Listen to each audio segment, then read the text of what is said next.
Hey guys, it's Robin, RsIslandCrafts, and welcome to my craft room. Look, I got most of my Scrappy Quilt As You Go herringbone blocks done. They're all sewn together.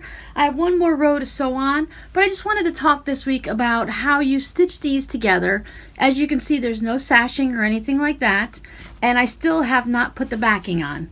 So that's a little sneak peek. That's one of the things that I haven't finished yet. So this week you're only going to get a conversation about stitching all your blocks together, because as I said, I'm doing this right along with you each week, and I just haven't had the time to piece together a block, figure out which fabric some we're going to work on. Of course, it's going to be a scrappy block backing, just like my blocks are scrappy, because I tend not to have yardage of fabric. I have little bits here and there as I'm running through my stash.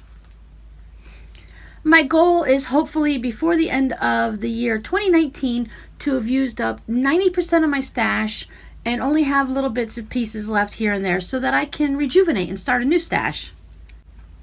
Sometimes we purchase fabric and we may get tired of it. It may not be what we're feeling anymore. Like this flower fabric. Okay, it's really pretty. It's a fun flower fabric. I like the colors and everything, but this is no longer my style, and this isn't the things that I'm working on anymore. So I like to use this up and just get it out of my stash and bring some new things in. And you see these bugs right here? I bought these either at Walmart or Joann's because they both sell them. Different prices though, really interesting to see. And I just like to use it up because while I love these bright colors and I do love the bugs, it has been in my stash for over 10 years, and I like to get it used up and out so that I can bring in some new stuff. Things like these buttons, I really don't use these at all, so you can see I've used them a lot in this project. So I'm just trying to rotate my stash, and this is just one of the things that I'm doing to get these bits out. So if you've been following along, you know we started out with the one individual block. I actually have one left over. I believe my quilt right now is 6 blocks across by 4 down by 4 rows. So I had 25 and that only takes 24, so I have one left over. I might turn it into a little bag or something like that. That's kind of cute. That would make a nice little notions pouch.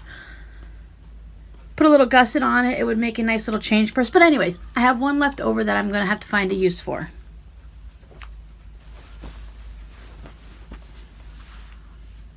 And then this week I went and stitched everything together. I have one row here left to stitch on. I just wanted to kind of show you my process of when I stitch these together and how you can do it. So as you see, I have 1, 2, 3, 4, 5, 6 across. And no backing. So all I did is I just stitched them together like you would a block. It's really not that complicated. You would think since there's batting on it and everything, because when you think of a quilt, it's usually pretty thick, but I'm only using the really thin cotton batting. So putting the two together like this is just like sewing, maybe if you're sewing fleece or flannel or something together. It's just a little bit thicker, but it's not much. And as you can see, I pressed them open. I went ahead and I went with just a 1/4 inch seam. Nothing different. I just lined it up. Well, this is probably a little bit, maybe 1 or 2 stitches larger, because I just used the side of my presser foot. Because none of my strips of scraps they're not lining up perfectly, so I didn't have to worry about an exact seam allowance all the way through to make sure it works. What I was using is the tried and true Scrappy method, that if you sew all of your blocks together on the same machine using the same foot and the same needle position, blah, blah, blah, you're going to come out with everything fine. It doesn't have to be a perfect 1/4 inch seam when you're doing these. This process is another good thing for beginner quilters because you're not matching seams. You don't have to have that perfect 1/4 inch seam allowance, and it kind of works together. You get a project under your belt, you feel good about yourself that you were able to complete something that looks good in the end, and you don't have to worry about cutting off points or anything like that. So I just went to make sure that I went in the ups and downs and ups and downs and ups and downs. And I stitched them all together. And then once I've got each row individually stitched together, I went ahead and stitched each row to each row. So I have 3 rows here all stitched together. As I said, it's 6 blocks across. What I'm going to do is after I'm done talking to you, I'll go ahead and hang this up on the wall so we can see it from a distance and actually see how everything looks together. Because right here, you're just getting that really good bird's eye view, and you can only see this little section here, right? So after I stitched them together, I went ahead and, as you see, I pressed them open. I pressed each individual one open going across my row. And after I pressed it from this side, I also flipped it over and I made sure I pressed it from this side. Now look up here in the little iCard, and I do have a video on how I press open a seam when I'm making a half square triangle, but it's the same process. It's just a little bit bigger and you have thicker material to work with. The process and the theory and the technical parts of it, it's all basically the same. But I wanted to make sure, since I have the batting, that I got the good memory into my seam. I pressed it open, as I said, flipped it over, gave it a lot of good steam. And even after all that, once you start moving it around and flipping it a little, it does come back a little bit. So before I do the back of it, I will probably give it one more good press. And you have all these seams of the individual 6 blocks going this way. And then when I put the rows together, you can see that this seam, when opened up, just sits right on top of the other two. These two, because they come to an end right here, and then this seam just then this crosswise seam just takes dominance and it just lays on top. As I'm feeling this here, it doesn't feel any different than when I would make an intersection like that on a regular quilt. I can feel it, but it's really not thick at all. It's not cumbersome at all. When you go ahead and sew yours together, you'll see that it's really not a problem to do it this way. So let me go ahead and put this up on the wall so that I can show you what it looks like from a distance and in a hole, and then we can discuss it a little more. Now this only has 3 rows stitched on. I still have the 4th row hanging off here behind me waiting at the sewing machine. I wanted you guys to see how they look separately, so you can see how a row is stitched and then how the actual quilt is stitched. But I got my 3 rows, and you can see that they're all going in that chevron-y shape. Still going, all of them going like this, like a herringbone. I'm not really sure the difference between a herringbone and a chevron, except maybe the herringbone has a lot. Now, the traditional one, it does look a bit different than this, so maybe this would be more of a, I guess this is more of a Scrappy herring chevron. I don't know, maybe we've come up with something new today. But as you can see, everything though, it kind of goes off of this center square. And the white, as I said, it was going to kind of separate all those colors and tone them down a little, but give your eye something to kind of look at in a crazy sense of the way. I kind of love the scrappiness of it. I really like the way it's just all kinds of crazy. There's so many different fabrics to look at. And I really think that if you were to make something like this and to give it to a family member or a child, they wouldn't really worry at all that it's too fancy, too technical, too pretty, like, oh my gosh, I can't use that because it's such a special quilt. I get that story a lot when I give a gift. They put the quilt up in a closet and they tuck it away and they won't let their kids play with it. But if you give a little toddler a quilt like this and they drag it around and make forts with it and take it out outside in the yard and swing with it, I really don't think parents are going to worry about it that much, because it's a bunch of craziness going on here today, guys. It's really kind of wild.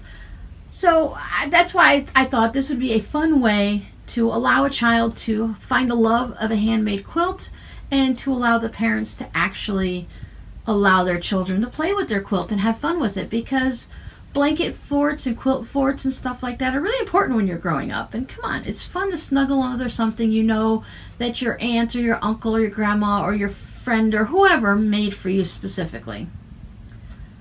And I just kind of like all the crazy. I like to be able to see in a project, a scrappy project like this, I like to be able to look back and say, hey, I remember this fabric. I remember that I have made at least 6 quilts with those skulls right there. And there's my turtles from my turtle bag. Now, come on, we all know about the turtle bag, right? So there's a little bit of everything. These turtles right here were given to me by a new friend, so that is always fun, right? It's just kind of fun to look back at stuff like that. So I hope you guys are going to try this quilt out. I've had a lot of fun working on it, and surprisingly, it goes so much faster. I know when you're doing the ones where you stitch it to paper that you have to remove the paper, so that will take time. But just the process of stitching on this, because I'm already so used to quilting through the batting, to just sew my scraps onto the batting like this was really easy. It's very, not just simple easy, but sometimes when you're doing it with the paper, it feels like there's a drag to it through the machine. But sewing onto the batting like this, it just, my needles just went through it like butter, as they say. Nice and smooth and easy. And if you get a couple of the same fabrics together, I'm sure somewhere along the lines, by the time I put the last strip on, there's going to be a couple fabrics touching somewhere. I know when I was stitching each row together, I saw some that were actually touching, but it's okay because it's fine. It's just fabric everywhere. It's just so much fun. The kids can do I Spy with it and everything like that. Let me go ahead and flip it over so you can see what it looks like on the other side. Okay, now that's what the back of the quilt looks like. You can see the quilting lines in each block, and then of course you can see the seams because the colored fabric is popping through to the back. Anytime you press your seams open, it's always a bit of a trial and error. There's a process to it, slows you down a little bit because trying to get it to lay right and all that, but it really doesn't take that long at all. And for this one, it's a small project. Now for people who have problems like I do with your shoulders, or if you have issues with your back, or you just have a small throat space in your sewing machine, you can do as a quilt as you go quilt like this, and you really will be able to get it done really relatively easily through your sewing machine. You're not having a whole bunch of the quilt to go through. Now of course, once we put the back on, we're going to have a little bit of a process because after I put the back on, I'm going to be sewing, basically sewing in a ditch down each of these lines, and I will probably also stitch across, so it'll be kind of like a grid work, and that's what's going to hold the back to our quilt as you go blocks. Now I've never done this process before, but I've seen it done in many quilts online and on YouTube, and it just seems so much easier than doing the hand sewing when you put the sashing strips in between and you gotta flip them and hand sew them and everything like that. I mean, I'll be able to tell you more once I do the back of it and all, but so far I've really enjoyed this process. Now the next time I think I might want to do some where we do the whole column and we do the quilt as you go in a column versus individual squares like this. But I knew for this type of quilt with the herringbone blocks like this, that I wanted it to go in little squares, in blocks of rectangular blocks versus the actual long strips.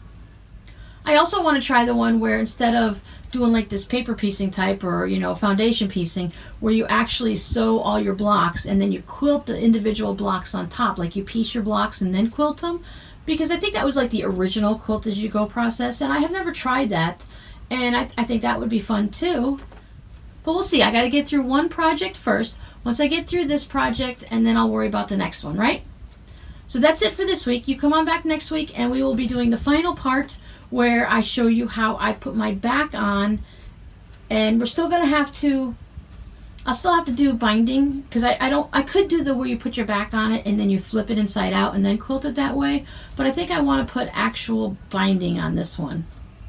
I'm not sure yet which fabric, if I'm going to use a solid. I'm leaning towards a solid, but I have to see what's in my stash first for my binding. But until next week, guys, you have a great time and go ahead and sew something scrappy and have some fun. Bye now. For those observant types, as you'll notice, I went ahead and I took the curtain rods down because I was forced to only be able to hang up so many quilts in a certain pattern, and I really didn't like it. I also didn't like having to actually put my quilts up permanently on the wall with like those command strips. So I found a new way. If anyone's curious and you want to hear me rambling about the way I'm currently hanging up my quilts, just go ahead and let me know down in the comments and I'll film a video. Bye now.